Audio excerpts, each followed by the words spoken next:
Hi, my name is Andrew Martin, and welcome to another edition of In the Artist's Words, here live from the William Campbell Contemporary Art Gallery in Fort Worth. Today I'm joined by Mark Stephen Smith, who hails from Denton County, the outskirts of Denton, Texas. He has been an artist since 1970, and he's been affiliated with the William Campbell Contemporary Art Gallery for the last 25 years. This is his fifth show that he's going to be talking to us about, and it's called The Earth Below. A little bit more background on Mark Stephen Smith. He got a lot of arts education from three different universities, from Kansas City Art Institute, from Boston University, and from Queens College in New York City. He's been an artist since 1970, so that's a long time. And he's a multifaceted artist in the sense that he is expressed himself through painting and through sculpture. And he also happens to be, last but not least, a distant cousin of the former Vice President of the United States, Al Gore. Mark, thank you so much for joining us for In the Artist's Words. And let's talk about this first massive work in your series, and in The Earth Below.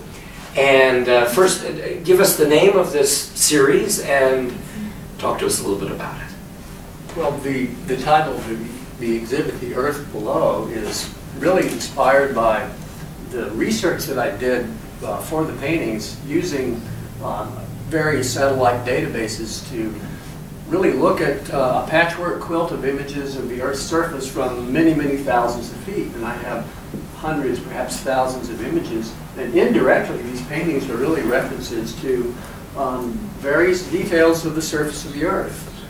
Some images are rivers, and some images are alluvial deposits, and some images are rocks and land masses. And what I've done is created really a larger painting out of smaller elements. I think really they're vignettes, and each painting is an autonomous individual thing. But I sort of found out by accident that when the paintings are placed in proximity, they really do create a contiguous whole. And the word I've used to really describe what's happening is the visual arc. The paintings move and arc sort of gently from one or another. The images can be smaller or larger, and this is a really lovely configuration of 15 paintings. Were these satellite images of Texan topography, or where were they? No, not at all. These images are derived from all over the Earth, and some of the satellite images go back to the early 60s, and some are more current. Actually, specifically, this image is from North America. This is a Canadian copper mine. I remember it because there were all these orange oxides and earth colors that were really very, very beautiful and very resonant. And even from the satellite, from thousands of feet, you could see this sort of glistening, beautiful color. And some of the other, I probably have a harder time. This comes from coastal America. This is actually part of the Louisiana coastline, not far from New Orleans. But most of these images are Africa, sub-Saharan, some are European, and then a great majority are North American. The arc sort of imagery that you seem to perceive in all of the works, what is that representative of from the real images, the satellite images? What are you seeing that is circular in those images that you want to reproduce? Well, that's really and truly the way the satellites look at the Earth. Is it's divided into quadrants, and the quadrants vary in size from 5 miles square to 10 miles square.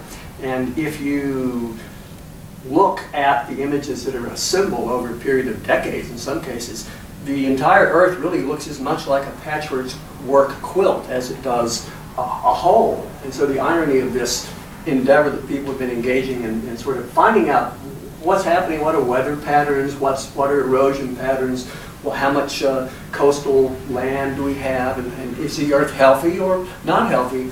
And just as a matter of objectively looking at these images, it's just a beautiful abstract patchwork. But the paintings themselves are really not derived literally from the satellite images. they're inspired from the images. And what I do is I collect the satellite images, and I have some software that I use that sort of helps me imagine compositions. But when it comes to painting the paintings, I put that information away and I just sort of paint from memory. So each one of these is an abstraction of a real physical place. And I do not necessarily plan paintings to work next to each other. I paint each painting as an autonomous thing, and then for some curious and enigmatic reason, they do indeed arc and relate to each other. So that's kind of having my cake and eating it. How influenced have you been by the whole Cubist sort of school of dividing up canvases? You know, Andrew, I don't think any painter that paints today could not be influenced by Cubism. These are not specifically, and my real art historical interest as a painter, I'm more interested in design and architecture and science than I really am influenced by art per se. But there is a kind of 21st century sensibility, and a lot of painters, it would seem almost spontaneously, a lot of painters across the world seem to be thinking of this small, modular, unitary idea. Paintings and images, all kinds of visual art, paintings and photography and sculpture, that can be made as small things, and those small things can be coupled together to make larger things. So there seems to be some sort of sensibility about that. I'm not sure really why, but I feel that I'm part of something larger, perhaps. Absolutely, I see the continuum, absolutely. Mark, let's move on to another work.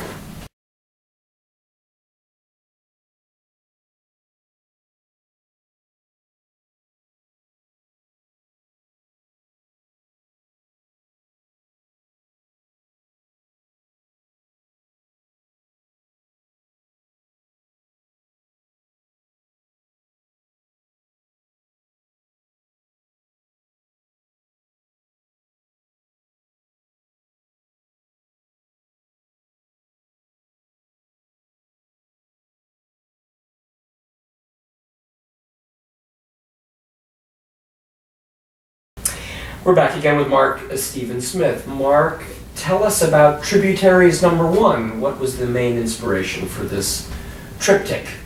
Well, yeah, thank you for saying that. I love the triptychs, the diptychs, and the polyptychs. I love that word.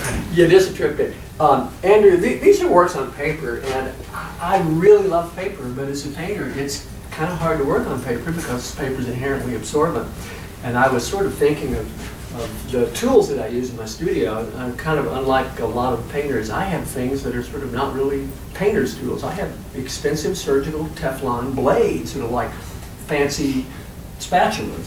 And I was working on a series of paintings, and one thing I wanted to get was kind of the fluid movement of the paint and the way it is a beautiful viscous material. So I experimented and found a way to sort of let the brush stroke be quick and spontaneous. And this is basically just my foray into working on paper, and I absolutely love it. As a printmaker, part of my background is printmaking. Paper is just so very, very beautiful. Do you find it more temperamental than, let's say, canvas? It kind of is less forgiving, and it's almost like a live performance. If you're working on paper and something doesn't work, there's no way to back up. It's done. It's permanent. So everything has to be sort of planned out, and you take a deep breath, and it's sort of like a haiku. You have to do it, and it's a relatively compressed period of time. But I love the outcome, and I'm really happy with this group. Wonderful. Let us go over now, if we could, to this big work of art over here. First of all, give us the name of this work, please. Well, this piece is actually specifically named out of from a river in North Carolina, and it's called the Twin Rivers, and it meanders through parts of the Carolinas.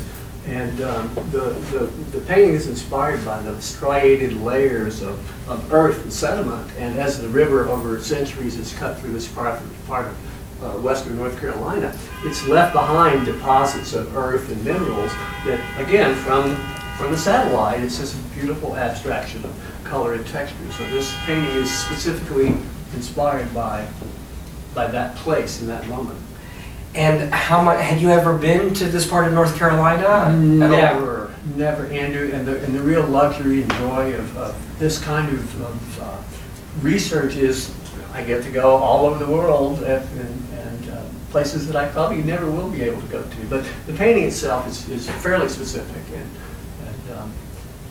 I'm pretty pleased with the sense of fluid movement that I've managed to get.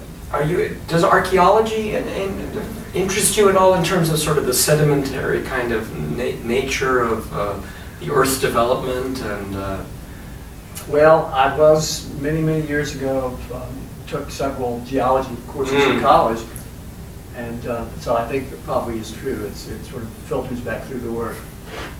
No, it's just wonderful. I mean, it's the play of the different kinds of shapes, the striations and everything, and there's also the flow of the oval sorts of shapes and almost the tentacle-like shapes. It's very interesting, I think.